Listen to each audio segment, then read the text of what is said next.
and I will never activate members of our National Guard for theatrics.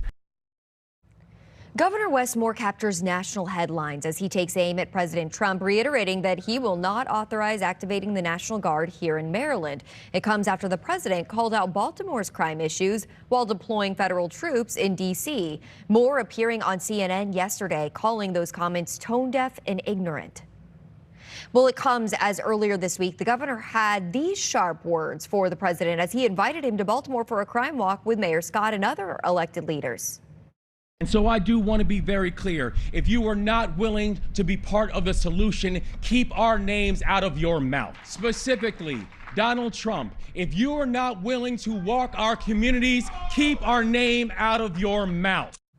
So far, no word from the White House on the invitation to come out for a walk. Joining us now live to weigh in on all of this, we have community activist Pastor Shannon Wright and also candidate for lieutenant governor in the 2026 Maryland election. Pastor Wright, good morning to you.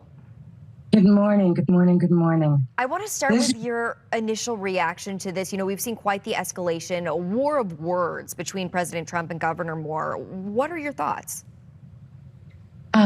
Governor Moore is politically staging for his presidential campaign. Period. Stop. You know, President Trump says Baltimore is so far gone when it comes to crime, but the governor says local partnerships working to combat crime are making a difference, with data showing big drops in homicides and shootings here.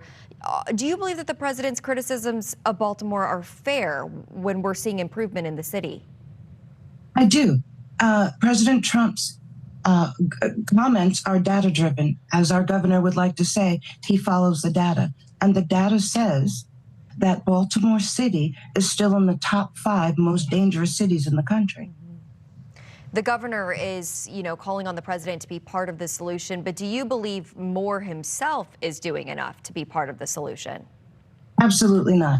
If Governor Moore spent less time poking the bear in mind and other folks' business and more time handling the people's business, he would not have lost Maryland its AAA bond rating, which it had for over 50 years. And you believe that the governor is shaping up for a presidential run? We've seen him, you know, going really kind of on the campaign on national media talking about this situation.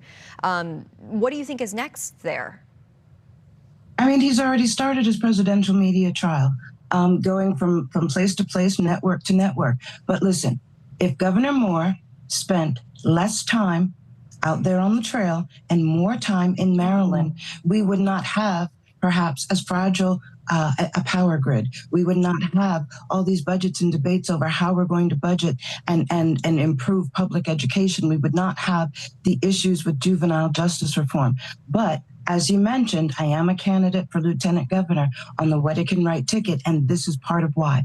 And we invite all of your viewers, anyone that wants to see Maryland go in the right direction, to join us Tuesday for a press conference where we explain why we have asked President Trump to keep our name in his mouth and be able to show how grown folks really do leadership by bringing resources together from all across the aisle. Okay. Do you then, you know, kind of going off of that, do you believe that the president should take Governor Moore up on his offer to come out for a crime walk here in our city? No, I believe that President Trump should host some sort of a meeting where he can allow Governor Moore to take notes on some pages from his book on some of the places where cities have been involved in some of these activities and crime statistics have come down. People don't like what's going on in D.C., but the numbers say it's working. And for such a data-driven governor that we have, the numbers don't lie.